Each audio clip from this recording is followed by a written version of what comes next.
অবরুদ্ধ নিশীথ পর্ব ৬ লেখিকা তেজস্মিতা মর্তুজা। তোমাদের সঙ্গে রয়েছে আমি প্রীতম। তো চলো আর সময় নষ্ট না করে শুরু করা যাক। অন্তুদের বাড়ির দুপাশে পুকুর, পানি দেখা যায় না তাতে, কচুরি পানায় পূর্ণ। এই পুকুরের জায়গাগুলো মেজ চাচা আফজাল আর ছোট চাচা আফতাবের। মেজ চাচা কুড়িগ্রাম, অন্তুর দাদার আসল পৈতৃক বাড়িতে থাকেন, আর ছোট চাচা চাকরির সুবাদে ঢাকায় থাকেন। তাদের দুজনের জায়গা পড়ে আছে এখানে পুকুর হিসেবে। অন্তু এক দৃষ্টে কিছুক্ষণ চেয়ে রইল কতক্ষণ যাবৎ। আছরের নামাজ আদায় করে বারান্দায় এসে বসাটা ওর অভ্যাস। প্রতিদিন এ সময় কচুরিপানার স্তূপের ওপর ডাহুক পাখিদের হাঁটাহাঁটি দেখার লোভ সামলানো দায়। অথচ আজ তাদের দেখা মিলছে না। মনটা খারাপ হলো অন্তুর। কি সুন্দর তরতর করে ঘুরে বেড়ায় ডাহুকগুলো। আগে অন্তিক ওর বারান্দায় এসে ফাঁদ পাতার পরিকল্পনা আনত পাখিগুলো ধরার জন্য। মারামারি লেগে যেত অন্তুর সাথে। অন্তুর কথা, প্রাণী হত্যা মহাপাপ, আর প্রাণী যদি পাখি হয় তা স্বীকার করা ডাবল মহাপাপ। সে কোনো দিন অন্তিককে পাখি ধরতে দেয়নি। পাখির দেখা না পেয়ে অন্তুর মনোযোগ চলে গেল চলমান পরিস্থিতির দিকে। আজ ভাবির চাচাতো ভাইয়ের বাড়ি থেকে দেখতে আসার কথা ছিল, আসেনি। আমজাদ সাহেব নিষেধ করেছেন, দুদিন পর আসতে বলেছেন। আখির কথা মনে পড়ল। আজ দুদিন হলো খুব জানতে ইচ্ছে করে জয় আগে ভার্সিটির মেয়েগুলোর সাথে কি করেছে। বিরক্ত হয়ে উঠল অন্তু নিজের ভাবনার ওপর। ঘুরে ফিরেই একই ঘেঁচালে মন চলে যায়। বাড়িতে নীরব অশান্তি চলছে। সরকারি প্রাইমারি স্কুলের মাস্টার ছিলেন আমজাদ সাহেব। দিনকাল চলেছে কোনো মতে, কিন্তু অন্তু বড় হয়েছে, অন্তিক বড় হয়েছে। সেই অবস্থায় বাড়ি না করলে নয়। বাবা হিসেবে শিক্ষা ও সাধ্যমতো যোগ্যতা ছাড়া বিশেষ কিছু দিতে পারেননি। অন্তিক যদিও বা জিদ ও ঝামেলা করত, অন্তু সেটুকু করেনি কোনোদিন। ছোটবেলা থেকে এত গাঢ় বুদ্ধিমতী ছিল মেয়েটা। বাপ শখ করে কষ্ট করে কিছু দিতে চাইলে পরে হাসি মুখে অনিচ্ছা জানিয়েছে, লাগবে না আব্বু, এই জিনিস আমার পছন্দ বা প্রয়োজন না। সেক্ষেত্রে বাপ হিসেবে আমজাদ সাহেবের কর্তব্য নয় কি সন্তানকে অন্তত একটা উপযুক্ত বাসস্থান দেওয়া? শেষ পর্যন্ত এই তো বছর দুয়েক আগে ধার দেনা করে এবং কিছু গুছানো টাকা দিয়ে দোতলার কাঠামো তুললেন। একতলার ছাদ হতে হতে টাকার সংকট পড়ল। পুরনো বাড়ি ভাঙার ফলে থাকার জায়গার সংকট হলো। সেই অবস্থায় বাড়ির একতলা অন্তত ঠিক করা ফরজ হয়ে দাঁড়ালো। এতে আরও অনেকটা ঋণ হয়ে গেল। অন্তু জানতো না আব্বু শেষ পর্যন্ত বাড়ির কাজ দ্রুত সারতে সুদসহ টাকা ধার নিয়েছেন, যার সুদাসল মিলে এখন জানের ওপর উঠেছে। অন্তুর দাদার বাড়ি কুড়িগ্রাম, তবে কোনো এক সূত্রে তিনি বেশ অনেকটা জমির মালিকানা পেয়েছিলেন এই দিনাজপুরেও। মেজ ছেলে আফজাল কুড়িগ্রাম রয়ে গেছে, ছোটটা ঢাকায় থেকে চাকরি করে। আমজাদ সাহেব চাকরির সুবাদে দিনাজপুর থাকতেন। সেই দেনার দায় থেকে মুক্ত হতে আমজাদ সাহেব কুড়িগ্রামের জায়গা বিক্রির বায়না নামার টাকা নিয়েছেন। এছাড়া আর উপায় ছিল না। পাওনাদারেরা ঘাড়ের উপর উঠে আছে। সাথে দিন যত যাচ্ছে সুদের পরিমাণ সমান্তরাল হারে বাড়ছে। বিপত্তি বেঁধেছে মেজ চাচাকে নিয়ে। ভদ্রলোক বিশাল খামারের মালিক। তার সেই খামার আমজাদ সাহেবের জায়গার অর্ধেকটাতে চলে এসেছে।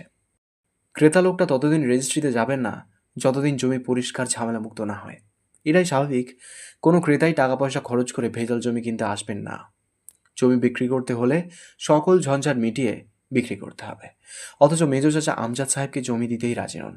তিনি বলেছেন, আমজাদ এখানে থাকে না, জমির দেখভাল করে না। তাছাড়াও তো দিনাজপুরে একটা জমি পেয়ে সেখানে বাড়ি করে বসবাস করছে। তাহলে এখানে আবার কিসের জমি পাও না? কোনো জমি পাবে না ও এখানে। সেদিন যখন আমজাদ সাহেব গেলেন সেখানে, সালিশ বিচার করে অবশেষে রায় এলো খামার হওয়ার পরেও আমজাদ সাহেবের জমির যে অর্ধেক খালি পড়ে আছে সেটুকু তিনি পাবেন। বাকিটার আশা ছাড়তে হবে। তাতে যে অর্ধেক বাকি আছে সেটুকু দিতে রাজি হয়েছেন আফজাল সাহেব। বাকি যেটুকুতে ওনার খামার রয়েছে সেটুকু উনি দেবেন। এ নিয়ে বেশি ঝামেলা করলে বাকিটুকুও দেবেন না। আমজাদ সাহেব কেবল দীর্ঘশ্বাস ফেলেছেন। তার শুধু একটা কথা মাথায় এসেছে, জোর যার মুল্লুক তার। অন্তু সবটা শুনে আর কিছু বলতে পেরেছিল না। চুপচাপ উঠে চলে এসেছিল নিজের রুমে। প্রতিদিন পাওনাদারেরা আসছে বাড়িতে। আব্বুর শুকনো মুখটা অন্তুর কলিজা ছিদ্র করে বিঁধছে। এই আত্মমর্যাদা সম্পন্ন মানুষটা কেমন মিইয়ে যায় পাওনাদারদের সম্মুখে। অথচ মেজ চাচা যতদিন জমি পরিষ্কার না করে দেবেন ক্রেতা জমির টাকা দেবে না, পাওনা পরিশোধ করার উপায় নেই। মেজ চাচার দাবি, আমজাদ যেহেতু এখানে থাকে না, ওর এখানকার জমিতে কোনো অধিকার নেই। তিনি নেহাত ভালো মানুষ বলে অর্ধেকটা তাও দিচ্ছেন। এসব শুনে অন্তুর রক্ত টক বগিয়েছে। নিম্ন মধ্যবিত্তের জীবনযাত্রার মান এমনই হয়। এসব বুঝে সান্ত্বনা দিয়েছে নিজেকে। গ্রিল থেকে হাত সরিয়ে আকাশের পানে তাকালো। জীবনটা এত জটিলতা আর ধ্বংসত্রাসে ভরপুর হয়ে উঠছে কেন? সে এই জীবনে এমন পাপ তো করেনি। যার প্রতিদানস্বরূপ এত কঠোরতা প্রাপ্য? বেশিক্ষণ নেই সন্ধ্যা নামবে। আমু চেঁচিয়ে ডাকছে। অন্তুর এই আরেক বদভ্যাস। বাড়ির লোকের বেশ জানা। অন্তু অতিরিক্ত অন্যমনস্ক। বারবার ডেকে তার হুঁশ ফেরাতে হয়। চেঁচিয়ে ডাকার ফলে অন্তুর সম্বিত এলো। ওড়নাটা ভালোভাবে মাথায় জড়িয়ে রুম থেকে বের হয়ে আম্মুর কাছে গিয়ে বলল, কি হয়েছে? রাবেয়া বেগম রোদে কুমড়ো বড়ি শুকাতে দিয়েছিলেন, তা তুলছেন বসে। অন্তু গিয়ে দাঁড়ালে বললেন, তোর বাপ ডাকতেছে, চা শুনে আয়। আব্বুর ঘরে ঢুকতেই সুরমা আতর মিশ্রিত একটা সুগন্ধ এসে নাকে ঠেকল। আব্বু আছরে নামাজ শেষে জায়নামাজেই তাসবিহ গুনছেন। অন্তু এগিয়ে গিয়ে মেঝেতে বসতে অগ্রসর হয়। আমজাদ সাহেব বাধা দিলেন, তুই বিছানায় বস, আমি এই বসাতেই মাগরিব পড়ে উঠব, আজ আর মসজিদে যাব না, শরীর খারাপ। অন্তু কথা শুনল না। আব্বু নিচে বসে থাকলে সে কিভাবে পা তুলে বা ঝুলিয়ে বিছানায় বসতে পারে? আব্বুর পাশে পা গুটিয়ে মেঝেতে বসে পড়ল। আমজাদ সাহেব কিছু বললেন না। অন্তু জিজ্ঞেস করল, শরীর ভালো তোমার? আছে, ভালোই। অন্তু তাকালো আব্বুর মুখের দিকে। কি শুদ্ধতম চেহারা, এক থুতনি চুপ দাড়িতে হালকা পাক ধরেছে, সেখানে মেহেদির রং উঁকে দিচ্ছে। গভীর চোখ, পুরু ঠোঁটের বিশালদেহী মানুষটা। ভারী গম্ভীর কণ্ঠস্বর, এক পা গুটিয়ে বসেছেন। সেই পায়ের নখে কালো দাগ। অন্তু তাতে হাত বুলিয়ে দিয়ে বলল, কোথাও ব্যথা পেয়েছিলে? রক্ত জমেছে নাকি নখে? আমজাদ সাহেব বললেন, ব্যথা পাওয়ার কথা মনে পড়ছে না, তবে ওখানে একটু ব্যথা আছে। বাড়িতে কি হয়েছে? অন্তু চোখ তুলে চেয়ে হালকা হাসল। কি হবার আছে বাড়িতে? সব ঠিকঠাক। আমজাদ সাহেব গম্ভীর স্বরে বললেন, তুই আমার মা না, আমিই তোর বাপ। হুঁশিয়ারি করছিস আমার সঙ্গে? অন্তু এবার হেসে ফেললো আরও খানিকটা। করতেই পারি, তুমি ওল্ড জেনারেশনের লোক, তোমাকে ঘোল খাওয়ানো কোনো ব্যাপার নাকি আমার কাছে? আমজাদ সাহেব বললেন, বিয়ে শাদী করবি না তাই বলে? অসহায় মুখে তাকালো অন্তু। তুমিও আব্বু? কাকে বিয়ে করব? ভাবি রানা ছেলেকে, নাকি আম্মার কাছে আসা ঘটকের পাত্রদের মাঝে কাউকে? তাচ্ছিল্য ফুটে উঠল অন্তুর মুখে। আমজাদ সাহেব কিছু বললেন না। অন্তু আনমনে বলল, আব্বু, সামনের দিনগুলো খুব খারাপ যাবে তাই না? আমজাদ সাহেব চোখ মেলে তাকালেন। তোকে বলেছি কোনো কিছুকে পাত্তা দেওয়া যাবে না। জীবনটা একটা চক্র, সোজা ভাষায় বললে বৃত্ত। কোনো এক বিন্দু থেকে একই রেখা বরাবর যতটা আগে এগোবি, রেখাতে চক্রাকারে ঘুরে সেই প্রথম বিন্দুটা ঠিক তত নিকটে আসতে থাকবে। ঠিক যেমন রাত যতটা গভীর হয় সকাল তত নিকটে আসে। কষ্টের যত গভীরে ঢুকবি, সুখ ঠিক ততটুকু কাছে আসবে। সুখের ক্ষেত্রেও তাই। সুখের মাঝে যতটা মজে যাবার সুযোগ পাওয়া যাবে, দুঃখকে ঠিক ততটা কাছে কল্পনা করে প্রস্তুত থাকতে হবে। কিছুই চিরস্থায়ী নয় অন্তু। অন্তু অভিভূতর মতো চেয়ে রয় আব্বুর দিকে। 50 মানুষটা অন্তুকে প্রতিক্ষণে মুগ্ধ করতে তৎপর। চোখে শীতল অভিজাত চাহনি, মুখে শুদ্ধতম গাম্ভীর্যতা। মাথা নত করে দুটো স্বাভাবিক শ্বাস ফেলে বলল অন্তু, আব্বু, মেজো কাকার সাথে ঝামেলায় না জড়িয়ে আম্মুর বাপের বাড়ির জমিটা বিক্রি করে পাওনদারদের দিতে পারতে না? জানা নেই কি হবে ওখানে। কাকা ভালো মানুষ না, উনি যে কোনো রকমের বিশ্রী তামাশা করতে দুবার ভাববেন না। প্রতিদিন পাওনাদারের এই ঘোরাঘুরি আমার চোখে লাগছে খুব। আমজাদ সাহেব স্মিত হাসলেন। আমার লাগছে না? অন্তু সপ্রতিভ স্বরে বলল, আমার চেয়ে বেশি লাগছে, আর সেটাই পীড়া দিচ্ছে আমাকে। তুমি কেন সহ্য করছো এসব? আম্মুর দত্তরের জমিটা। আমজাদ সাহেব ডেকে বললেন, অন্তু, তোর মাকে যেদিন বিয়ে করে আমার ঘরে নিয়ে এসেছিলাম, সেদিন প্রতিশ্রুতিবদ্ধ হয়েছিলাম, তোর মায়ের বাকি জীবনের সমস্ত ভার আমি বইব। তার খাবার, কাপড়, থাকার জায়গা, চিকিৎসা, সবের দায়িত্ব আমার না? তাহলে সেই দায়িত্ব পালন করতে গিয়ে যদি ঋণ করি, সেই ঋণ পরিশোধের দায় কার? তার বাপের বাড়ি থেকে সে কি পেয়েছে না পেয়েছে সেটা দেখার আমি কে? কতটুকু যুক্তিযুক্ত তা? যতদিন বেঁচে আছি অন্তত ততদিন তো না, এমনকি মরার পরেও তার একটা ব্যবস্থা করে যাওয়া আমার কর্তব্য। তা পারবো কিনা জানা নেই। তাহলে তার ভরণ পোষণে খরচা করা টাকার ঋণ তার বাপের কাছে পাওয়া জমির পয়সায় কি করে শোধ করি? এমনিতেই তাকে ভালো জীবনে তো রাখতে পারিনি আমি, এমন কিছু রেখেও যেতে পারবো না যা দিয়ে আমার অবর্তমানে তার খুব চলবে। তখন ঠিক ওই জায়গা বিক্রি করেই চলতে হবে হয়তো তাকে। এটা আমার কর্তব্যে খেলাপি না। মরার পরেও কর্তব্যের হেরফের হবে, বেঁচে থাকতেও যদি তাই করে। অন্তু নির্বাক চোখে তাকিয়ে রয় আব্বুর দিকে। আমজাদ সাহেব একটু থেমে আবার বললেন, আমি তোর মায়ের কাছে এমনিতেও ঋণী, খুব ভার এই ঋণের। আমার ছেলের ওপর আমি সেই শখ রাখতে পারি না যে সে তার মা আর তোকে দেখবে। অন্তু হাসলো আব্বুর সাথে, তাচ্ছিল্যের হাসি। আব্বু ছেলের উপর ন্যায্য ভরসা রাখাকে শখ বলছে। মানুষটা ব্যাপক, অদ্ভুত, আত্মসম্মানী। আমজাদ সাহেব বললেন, আগামী দিন বিচার আছে, আশা রাখা যায় ভালো কিছুই হবে। গ্রামের মাতব্বররা আবার সালিশ ডেকেছে। জমি পেয়ে যাব, বিক্রি হয়ে যাবে, পাওনাদার আর আসবে না। তুই চিন্তা করিস না। আর কথা বাড়ায় না অন্তু, ভাবনায় ডুবে রয়। রাবেয়ার ভাগ্য নাকি কোনো নেকির ফল। মূর্খ সরল সহজ নারীটা হুটহাট তার আব্বুকে কোন কপালে পেয়ে গিয়েছিল। কি করলে এমন কাউকে এই শেষবেলায় এমন শক্তিমান ছায়ার মতো পাওয়া যায়? হুট করে অন্তুর ভেতরে অদম্য এক শখ অথবা আকাঙ্ক্ষা জাগল। তার জীবনে এমন কেউ কি আসতে পারে না?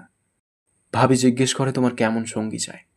ভাবি বা আম্মা বোঝে না তার একজন এমন কর্তব্যপরায়ণ পুরুষ চাই, যে একরাশ প্রশান্তি এবং এক বুক আত্মমর্যাদার চাদরে মোড়ানো এক মুঠো নিঃস্ব সুখ হবে। সম্পদ ছাড়া তার কাছে সব থাকবে। একটু অবাক হলো নিজের ভাবনায়। সম্পদ ছাড়া? উত্তর এলো হ্যাঁ।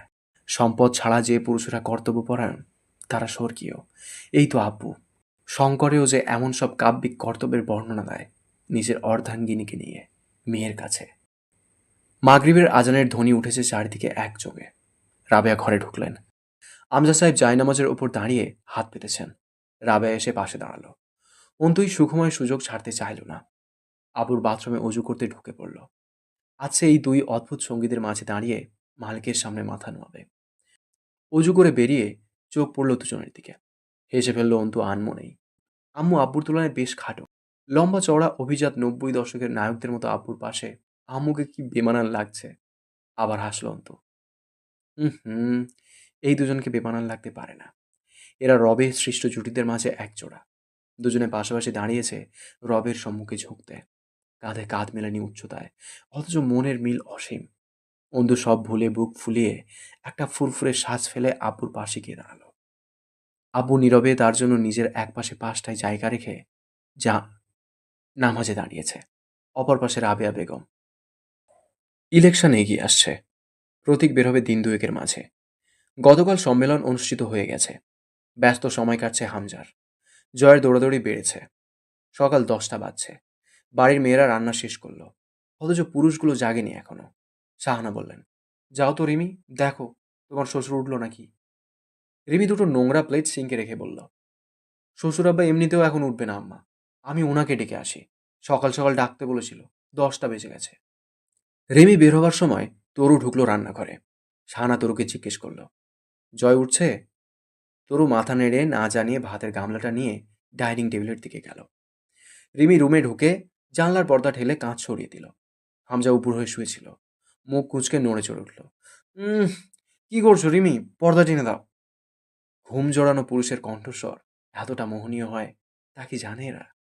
নিজের মনেই আড়াল রিমি। তার চেয়ে বয়সের পার্থক্য একটু বেশিই লোকটার। অথচ রিমির লোকটাকে একটু ভয় করে না, সংকোচ হয় না, খারাপ লাগে না। সমবয়সী প্রেমিকই যেন ওর। দাড়ি গোপ বেড়েছে লোকটার। নিজের যত্নে গাফিলতি করছে ব্যস্ততা তরুণ। 3 কোয়ার্টার প্যান্ট পরনে শুয়ে থাকা এই লোককে তার পার্টির ছেলেরা এভাবে দেখলে কি নেতা মানবে?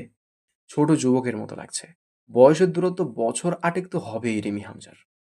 রিমি এগিয়ে এসে চুলে হাত চালিয়ে ডাকল, নেতাবাবু, আপনার নির্বাচন তো ফুরিয়ে গেল, উঠুন জলদি, আমার আর মেয়রের বউ হওয়া হলো না। চোখ খুলে তাকালো হামজা। চোখের কোণে লালচে হয়ে আছে। চোখ বুজে আবার খুলল। তড়াক করে উঠে বসে হাত চেপে ধরল রিমির। তুমি খুব ক্ষমতালোভী বউ। আমার লোভ নেই তোমার, আছে আমার নেতাগিরির লোভ। আর এর ফলে আমার হাতে তোমার গর্দান যেতে পারে যে কোনো সময়।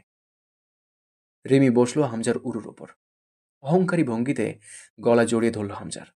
এরপর কানের কাছে মুখ নিয়ে আস্তে করে বলল, ঠিক ধরেছেন, ক্ষমতাহীন পুরুষ আমার কাছে মৃত খরগোশের সমান। বাপ ভাইদের দাপট করে বেড়াতে দেখে বড় হয়েছি আমি। পৌরসভার সাবেক মেয়রের ভাইয়ের মেয়ে আমি। আব্বু উপজেলা চেয়ারম্যান, তার এক কথায় জেলা কাঁপতে দেখেছি।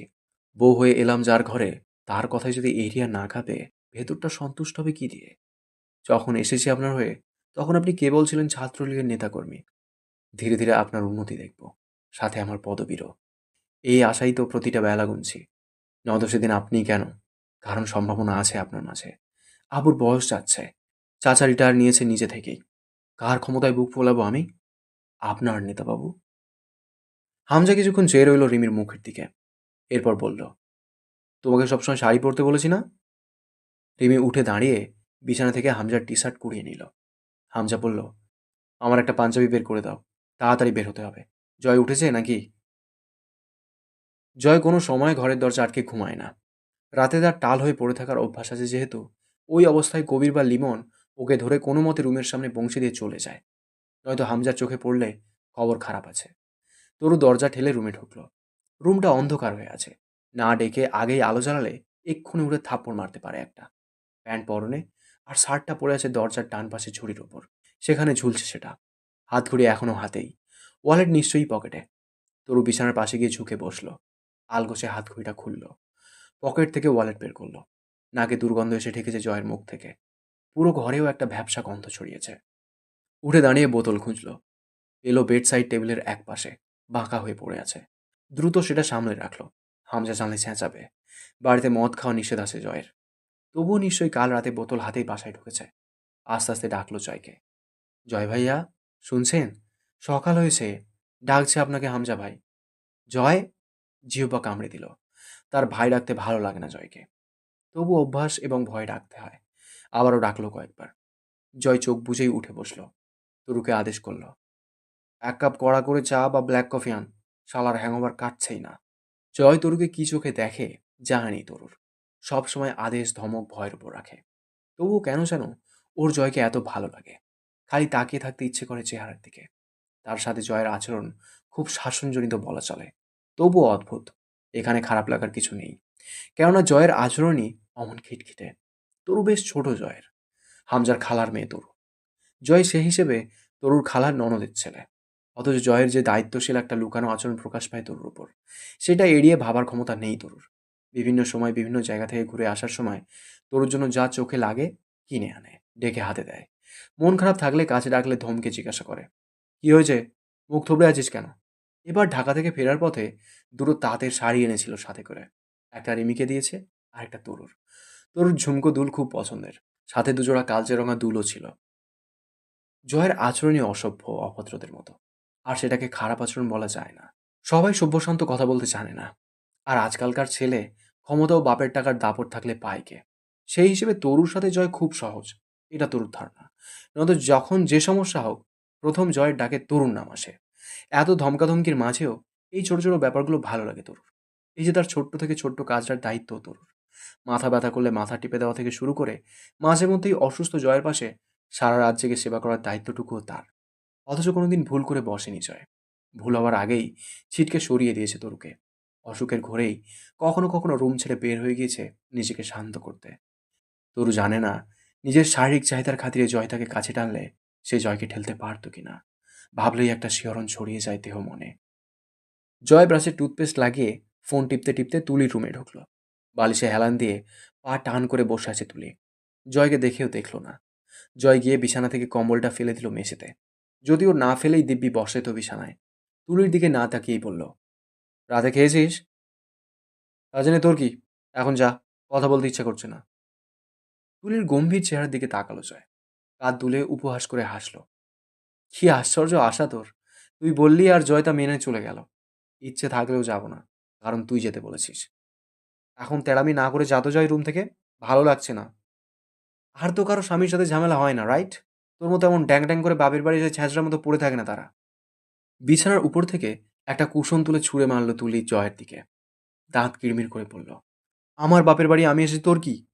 তুই তো বাপের সম্পত্তি ফেলে এসে মামার বাড়ি পড়ে আছিস ছ্যাঁচড়ার মতো। বাঁকা হাসলো জয়। আমি কি তোর মতো স্বামীর সাথে কামড়াকামড়ি করে অসহায় হয়ে এসে উঠেছি? বাপের অগাধ সম্পত্তি পড়ে আছে। তারপরেও তোর বাপের এই ছোটলোক মার্কা বাড়িতে এসে পড়ে আছি। তোর বাপ মাই বা এমন পীর বুঝে রেখেছেন কেন? আমি মরলে সম্পত্তি এক গালে হজম করবে বলে। জয়ের দায়সারা দ্বিধাহীন কটূক্তিমূলক কথাবার্তার সাথে এবারই সকলেই খুব পরিচিত। তবুও ছাপিয়ে চলার জো নেই যেন কারো এই ছেলেকে। তুলি খেপে উঠল এবার। একটা লাথি মারি তোর ঘাড়ের ওপর, তার আগে বেরো আমার রুম থেকে। মন মেজাজ ভালো নেই এমনিই। তোর রুম? এটা তোর রুম কেমনে? সেই কবেই তো তোকে রুম ছাড়া করেছে মামা। তুলি করুণ দৃষ্টিতে তাকালো জয়ের দিকে। আমার ভালো লাগছে না জয়। জয় স্বভাবসুলভ ভঙ্গিমায় দায়সারাভাবে বলল, তো আমি কি করব? ক্ষণকাল বাদে তুলির কণ্ঠস্বর কাঁপল। আমার মেয়েকে কোল থেকে কেড়ে নিয়ে বলে, তুই যেখানে যাবি যাহা, মারা খা গিয়ে। আমার মেয়ে যাবে না তোর মতো খানকির সাথে। আমি সেই বাড়িতে কিভাবে আবার যাব জয়? জয়ের অভিব্যক্তির পরিবর্তন হলো না।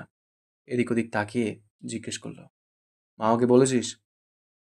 আব্বুকে কি বলবো? আরো চিন্তা করবে।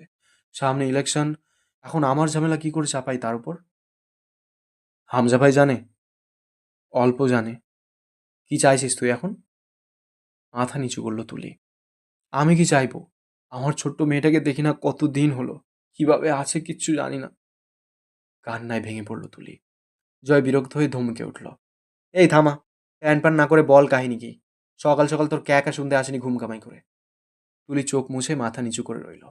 জয় তাকালো ওর দিকে। গোলাপি ফর্সা মুখটায় কান্নার ছাপ। টকটকে ফর্সা তুলি, যেন রং তুলির আঁচড়েই গোলাপি আর সাদা রঙের সংমিশ্রণে গায়ের রং দেওয়া হয়েছে। শরীরের বিভিন্ন স্থানে কালশিরে দাগ বোঝা যাচ্ছে। দেহের রং ফর্সা হবার ফলে আরো বেশি বোঝা যাচ্ছে।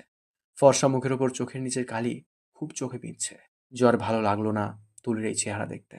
সংক্ষেপে আবার জিজ্ঞেস করলো, কি হয়েছে? কিছুক্ষণ সময় নিল তুলি। এরপর নাক টানলো একবার।